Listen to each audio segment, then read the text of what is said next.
Hello बच्चों, स्वागत है आपका हमारे YouTube चैनल निर्मला क्लासेज पर। अगर आप लेटेस्ट वीडियो देखना चाहते हैं तो सब्सक्राइब करें और बेल आइकन को दबाएं।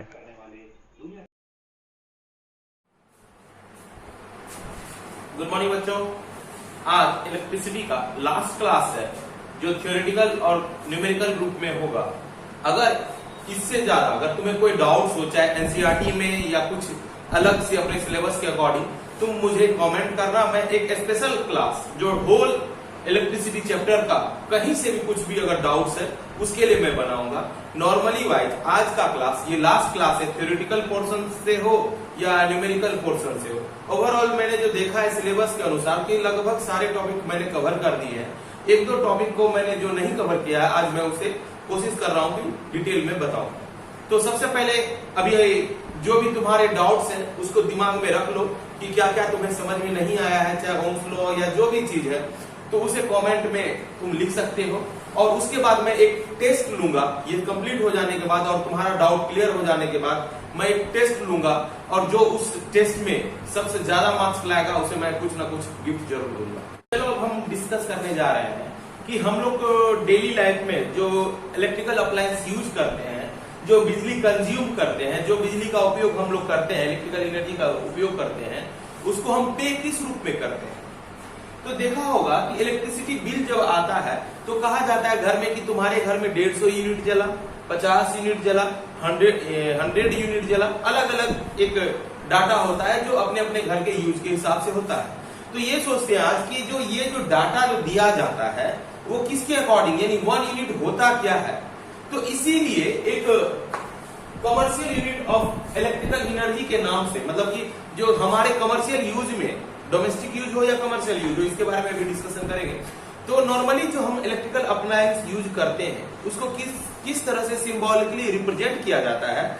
तो एक मीटिंग हुआ था बोर्ड ऑफ ट्रेड यूनिट के द्वारा और उन्होंने ये नाम रखा कि उसका रिप्रेजेंटेशन हम लोग यूनिट में करेंगे। और ये यूनिट क्या कहलाता है, अगर कहें कि 1 यूनिट इज वाट, 1 यूनिट को बोला गया है 1 किलो वाट आवर। के का मतलब किलो वाट, यहाँ पे देखो KWH लिखा हुआ है, इसका मतलब हो गया किलो वाट आवर। यानी कि तुम्हारा जो इलेक्ट्रिकल एनर्जी है एक घंटे में अगर 1000 वाट उपयोग किया जाता है तो वह 1 यूनिट के बराबर होता है। तो अगर सोचो किलो का मतलब हम समझते क्या है, 1 के बराबर क्या होता है 1000, पहले से भी जानते हो। और 1 आवर बराबर कितना होता है, अगर सेकंड में कहें तो 3600 सेकंड। तो उसी को सोचो 1 किलो तो 1000 वाट एंड आवर को बदले तो क्या बदल जाएगा 3600 सेकंड। अब ये सोचो 3 यहां 2 यहां, 5 टाइम्स 0 वाट सेकेंड। अब हम डेसिमल यानी स्टैंडर्ड फॉर्म में लाना चाहते हैं, क्या हो जाएगा डेसिमल। यहां पर अगर नहीं पता है कहां है तो लास्ट में रहता है, यहां से हम लेके जाना चाहते हैं यहां पे, तो क्या हो जाएगा 3.6 इंटू कितना 1 2 3 4 5 6 10 टू द पावर 6। अब वाट को क्या होता है, लास्ट क्लास में हम लोग देखे थे कि 1 watt is equal to 1 joule per second. जैसे इसको नीचे में भी लिख सकते हैं, इसलिए मैंने ऐसे दे दिया। चलो उसी को लिखते हैं, वाट को क्या लिखेंगे जूल पर सेकेंड। अब पहले से सेकेंड है, इससे मालूम चल गया कि 1 यूनिट जो कि 1 KWH किलोवाट आवर के बराबर होता है और वो जो होता है किसके बराबर होता है 3.6 into 10 to the power 6 joule energy के बराबर होता है। तो ये कॉन्सेप्ट हम लोग बहुत जगह यूज करेंगे। इसका मतलब हुआ कि तुम 1 यूनिट का जो बिजली बिल दे रहा है, जितना यूनिट आए तो कितना एनर्जी तुम अपने घर में यूज किया होगा, तो 3.6 into 10 to the power 6 joule energy को, क्योंकि एनर्जी के बारे में बताए थे कि इसका ऐसा यूनिट जूल होता है। तो हम कितना एनर्जी यूज किए तो बताएंगे कि 3.6 into 10 to the power 6 joule energy को हम लोग यूज किए। अब इसको एक एग्जाम्पल के तौर पे हम लोग के घर, चाहे मैं अपने घर के तौर पे एक एग्जाम्पल सेट करता हूं और ये देखते हैं कि इसको कैसे अपने घर का बिल तुम खुद से निकाल सकता है। चलो एक न्यूमेरिकल देखते हैं, उससे हम लोग क्लियर करेंगे। अब हम एक क्वेश्चन को देखते हैं। चलो हम अपने घर के बारे में ही देखते हैं कि मेरे घर में क्या क्या अप्लायंस है लगभग में, और उसको मैं कैसे यूज कर रहा हूँ और मेरा बिल कितना आना चाहिए वो देखते हैं। तो जैसे कि मैंने सोचा कि मेरे घर में सपोज जो अभी एक ये बनाया है,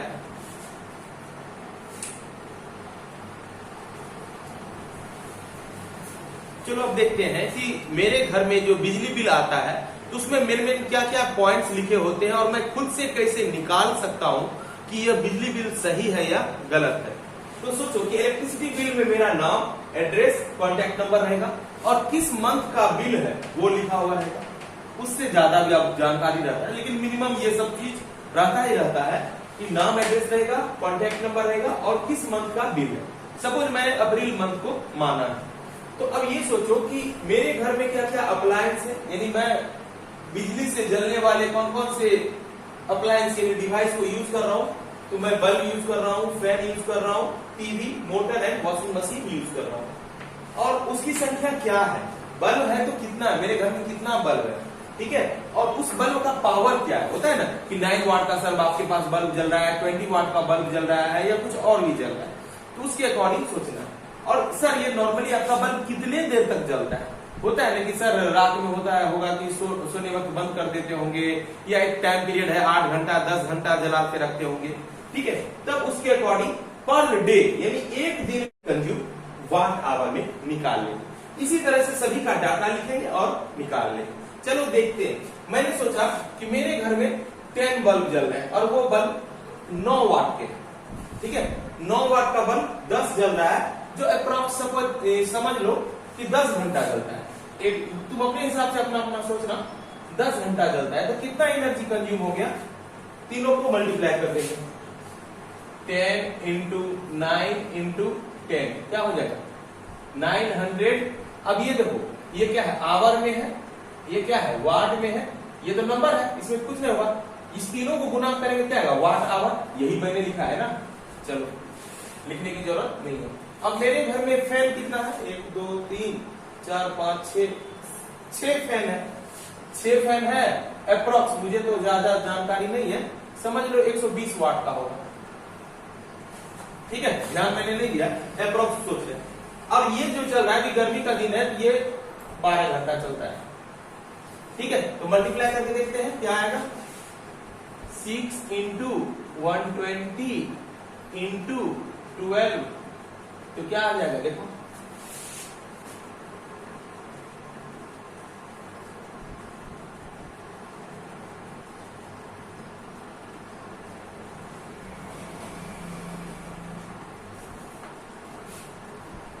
$8,640, ठीक है। ये मेरा फैन का होगा। मेरे घर में 2 टीवी, मेरे घर में 2 टीवी है, अप्रॉक्स ये कितना कंज्यूम करता होगा, सपोज 150 वाट अप्रॉक्स, और ये चलता है 6 घंटे, यानी पहला टीवी भी 6 घंटा चलता है, दूसरा टीवी भी 6 घंटा चलता है। तो ये सोचो, तो मल्टीप्लाई करेंगे, ये 6 आवर क्या हो जाएगा, 2 इंटू 150 इंटू 6 कितना हो जाएगा 1800। मोटर, एक मोटर है मेरे घर में और 1 HP का है अप्रॉक्स, मान के चलो 746 होता है तो 750 वाट मान लेते हैं, 750 1 HP का है कि 2 HP का याद नहीं है, सपोज 2 HP का होगा, 1500 वाट, यानी HP डिपेंड करता है ना, हॉर्स पावर लगभग बताए थे 746 होता है अप्रॉक्स में, हम 750 सोच लिए तो 2 मतलब कि 2 HP का है, कितना हो गया 1500 वाट, और ये चलता है नॉर्मली 2 घंटा, 1 घंटा 2 घंटा सुबह शाम मिला के, तो क्या हो जाएगा 1 इंटू 1500 इंटू 2 3000। वॉशिंग मशीन एक है, ये भी होगा 1000 वाट से तो कम नहीं होना चाहिए, ठीक है। और वॉशिंग मशीन चल जाता है, ये भी नॉर्मली पर डे 2 घंटा चल ही जाता है, 1.5-2 घंटे चल ही जाता है। 1 इंटू 1000 इंटू 2 क्या हो जाएगा 2000। अब इसको सोचो कि ये कितना आया होगा,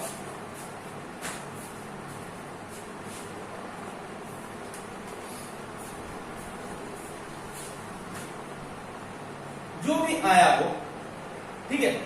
तो अब इसको हम टोटल कर लें, अगर कर लेते हैं, मान के चलो इसका जो अगर टोटल यहां पर हम कर लें, क्या आएगा टोटल, इसका total per day, total consume energy in per day, यानी एक दिन में इतना एनर्जी कंज्यूम होता है। तो काउंट करो 0 4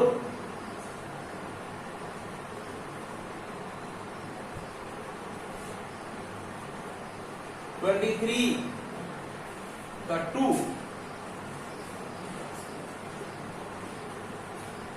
16,340 वाट एंड आवर। अब एक बात तो सुना जरूर होगा, ये सुना होगा कि हमारा जो पर यूनिट कॉस्ट है, जैसे 5 रुपए होता है डोमेस्टिक, 7 रुपए 8 रुपए, सब जगह अलग अलग होता है, उसके अकॉर्डिंग ये सोच रहे हैं, तो वो होता है। तो हम ये चीज बाद में करेंगे, ये चीज बाद में करेंगे। सबसे पहले जो ये कन्वर्ट करना पड़ेगा, ठीक है, कन्वर्ट इनटू 1 kWh। और 1 kWh के बारे में पता है ना कि के तब आता है, जैसे कि कोई 1000 वाट है ना, 1000 वाट आवर है, इसको लिख सकते हैं 1 kWh, क्योंकि वाट आवर तो यहाँ दिया हुआ है, ठीक है, वाट आवर तो यहाँ दिया हुआ है, हमको किलो वाट में लाना है, तो 1000 से डिवाइड करना पड़ेगा। 6340 बाय 1000 कैंसिल आउट, तो हो गया 16.34 यूनिट, यानी एक दिन में इतना जलता है। तो एक दिन में इतना जलता है, तो अप्रैल मंथ में कितना जलेगा, अप्रैल में कितना है, जैसे कि 16 इंटू 30 कितना जलेगा। अब ये सोचो 0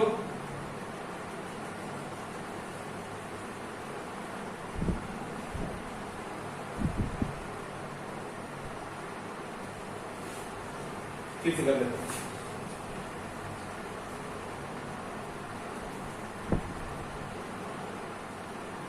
अब डेसिमल कहां जाते हैं, ये हर जगह, यानी कि 1 मंथ में कितना यूनिट जला, 490 यूनिट जला। यानी इसमें कहेगा सर आप जो 16.34 यूनिट निकाले, क्या निकाले, पर डे, क्योंकि कन्वर्ट जो किए तो पर डे कॉस्ट के लिए लिखिए, ये तो हुआ इतना यूनिट पर डे, और ये क्या हुआ इन 1 मंथ, इतना यूनिट इन 1 मंथ।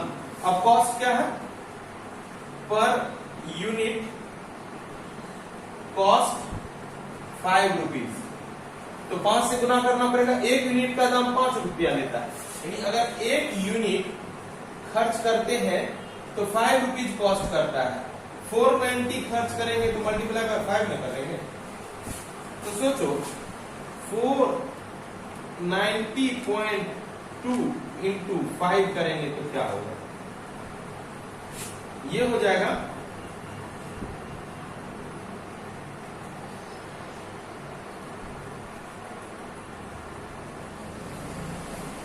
कितना हो जाएगा,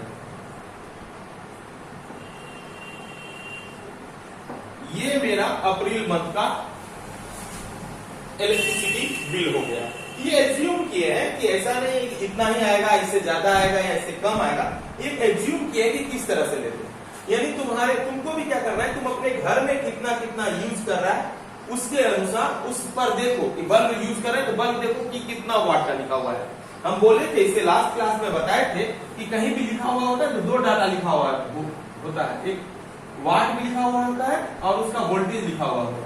वोल्टेज को कंसीडर मत करो, सिर्फ जो उसका W वाला टर्म है उसको कंसीडर करके लिखना है। और ये एज्यूम करो कि तुम्हारे घर में वो अप्लायंस कितनी देर यूज हो रहा है, तो पर डे का निकाल लेगा। पर डे का निकालने के बाद क्या करेगा, कि हमें कन्वर्ट करना है KWH में, क्योंकि यूनिट में करने के लिए अभी जस्ट बताए थे कि कोई भी चीज को इलेक्ट्रिसिटी बिल में यूनिट में मेजर किया जाता है, और 1 यूनिट किसके बराबर होता है, जो 1 KWH है 1 यूनिट के बराबर होता है। ठीक है, यूनिट में कर लिए, ये क्या हुआ, पर डे कंज्यूम हो गया एनर्जी। अब कौन से मंथ में तुम्हारा बिल आया है, अभी अप्रैल के बारे में सोच रहे हैं, अप्रैल में क्या है 490 यूनिट्स आए अप्रोक्स। पर यूनिट कॉस्ट क्या लिखा हुआ रहता है bill pay, per unit cost क्या है वो लिख दीजिए, यही मेरा इलेक्ट्रिसिटी बिल हुआ। अभी इसके बाद ये पहले लिखो, उसके बाद मैं खुद एक बनाने दूंगा।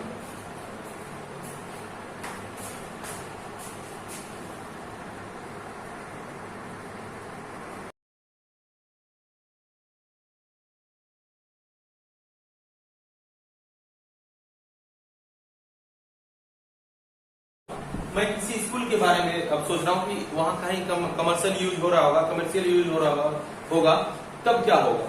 तो किसी स्कूल में कुछ इलेक्ट्रिकल अप्लायंस जो लगे होते हैं, उसी के अकॉर्डिंग मैं ये सोच रहा हूँ। मानो कि कोई एक स्कूल है, टैगोर पब्लिक स्कूल है, तो उसके अकॉर्डिंग उसमें क्या क्या इक्विपमेंट लगे हुए हैं और उसका क्या बिजली बिल आएगा, चलो उसको तुम लोगों को निकालना है।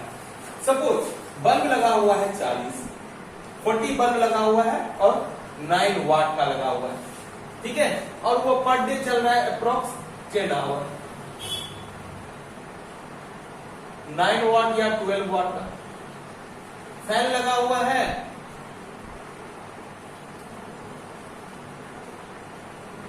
थर्टी 40 के आसपास ये भी लगा हुआ होगा, 120 वाट का 6 आवर। टीवी 2 या 3 लगा हुआ होगा, 150 का, ये भी 4 आवर पर डे। मोटर 2 लगा हुआ है, 1500 वाट का, 1 या 2, और ये भी चल रहा है 2 आवर पर डे।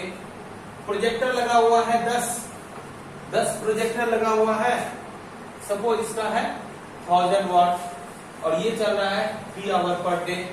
कंप्यूटर लगा हुआ है 20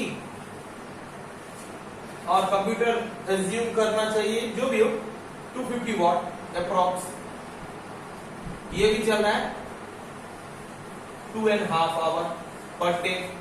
एसी लगा हुआ है 2, एसी 2 लगा हुआ है और ये है 10,000 वाट का, ठीक है, और ये चल रहा है 4 घंटा पर डे। तो अब ये निकालो कि पर यूनिट कॉस्ट जो है 6 रुपीज है, तो इसका इलेक्ट्रिसिटी बिल अप्रैल मंथ में कितना आएगा वो तुम्हें बताना है, ठीक है। इसके बाद मैं एक और क्वेश्चन दूंगा जो तुम्हारे लिए होगा, ठीक है, पहले इसे लिख लो।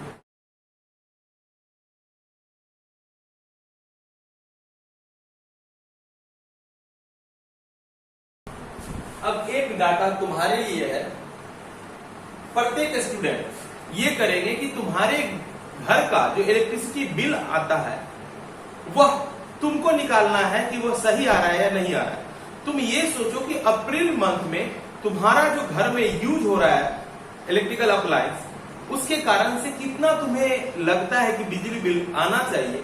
वो डाटा अलग अलग भी हो सकता है, जैसे कि बल्ब फैन टीवी तो नॉर्मली सभी के घर में चल रहा हो, और जो तुम्हारे जैसे कि प्रोजेक्टर हो सकता है कि तुम्हारे पास ना हो, फ्रिज हो, और भी सारा मिक्सी ग्राइंडर हो, ओवन हो, अलग अलग चीज, मोबाइल चार्जर हो, ये सब में कितना वाट का है और कितना देर यूज हो रहा है, उसके अकॉर्डिंग तुम ये लिखना। जैसे मोबाइल चार्जर है तो 3 है, कितना चार्जर है, 3 है, 4 है, 2 है, वो कितने देर चार्ज में लगा के रखते हैं, वो कितने पावर का है, उसके अनुसार से सारा डाटा लिखना और तुम्हें बताना है कि बिजली बिल कितना आए, ठीक है। तो इससे ही ये ही सब नॉर्मली डाटा रहेगा, तुम्हारा नाम रहेगा, तुम्हारा एड्रेस रहेगा, तुम्हारा कॉन्टैक्ट नंबर रहेगा, ठीक है, और उसके कारण तुम्हारा पता चल जाएगा, तुम्हें भी एक आइडिया लग जाएगा कि तुम्हारे साथ क्या बिजली बिल जो आ रहा है वो सही निकल के आ रहा है या कहीं से कुछ गलत है, तुम्हें भी आइडिया लग जाएगा। चलो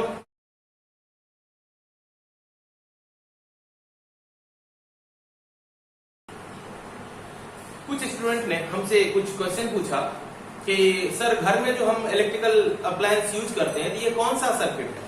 तो मैंने बोला कि यहाँ पे घर में जो नॉर्मली डोमेस्टिक सर्किट में पैरेलल यूज किया जाता है, तो स्टूडेंट ने पूछा कि आखिर क्यों सर पैरेलल सर्किट ही क्यों यूज किया जाता है, सीरीज कनेक्शन सीरीज सर्किट क्यों नहीं यूज किया जाता है। रीजन ये है कि सीरीज सर्किट अगर यूज किया जाएगा तो सीरीज में क्या होता है कि एक ही रो में एक ही लाइन में मल्टीपल कनेक्शन होगा। सपोज जैसे ये लाइन है, यहाँ पर एक बल्ब है, यहाँ पर एक बल्ब है, यहाँ पर एक बल्ब है। अगर इस लाइन में किसी कारणवश कनेक्शन टूट जाता है, ब्रेक हो जाता है, तो आगे करंट पास नहीं कर पाएगा, जिसके कारण अगर एक कनेक्शन लूज होने के कारण ये सारा इस पाथ से होकर जाने वाला करंट रुक जाएगा, जिसके कारण सभी पॉइंट पे करंट फ्लो नहीं करेगा और कोई भी अप्लायंस जल नहीं पाएगा, या मतलब यूज नहीं हो पाएगा। इसीलिए सीरीज सर्किट में प्रॉब्लम होता है। और ये पैरेलल सर्किट में क्या होता है, इंडिविजुअली आप चाहें, जैसे कि सपोज कि अगर तुम चाहो कि एक तार लिए हो,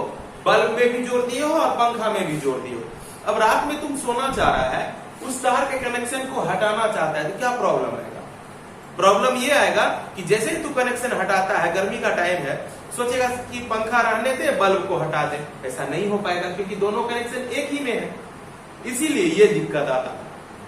पैरेलल कनेक्शन में ये होता है कि इंडिविजुअल प्रत्येक अप्लायंस का अलग अलग पॉइंट होता है, जिसके कारण किसी दूसरे को डिस्टरबेंस नहीं होता है। अगर एक अप्लायंस उसमें खराब भी हो जाए तो अदर अपना सही वर्क करते रहता है।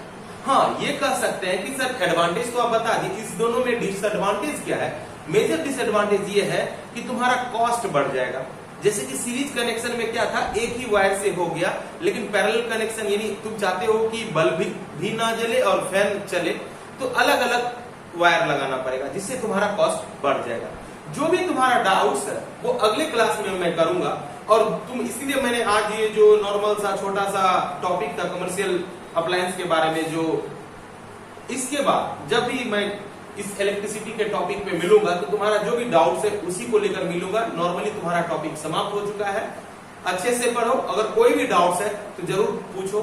मैंने अपना पर्सनल नंबर भी दे दिया था, कॉन्टेक्ट नंबर में अगर तुम कॉल करोगे या अगर कोई न्यूमेरिकल में दिक्कत आ रही है व्हाट्सएप करो, मैं जरूर तुमसे कॉन्टेक्ट करूंगा। Bye bye.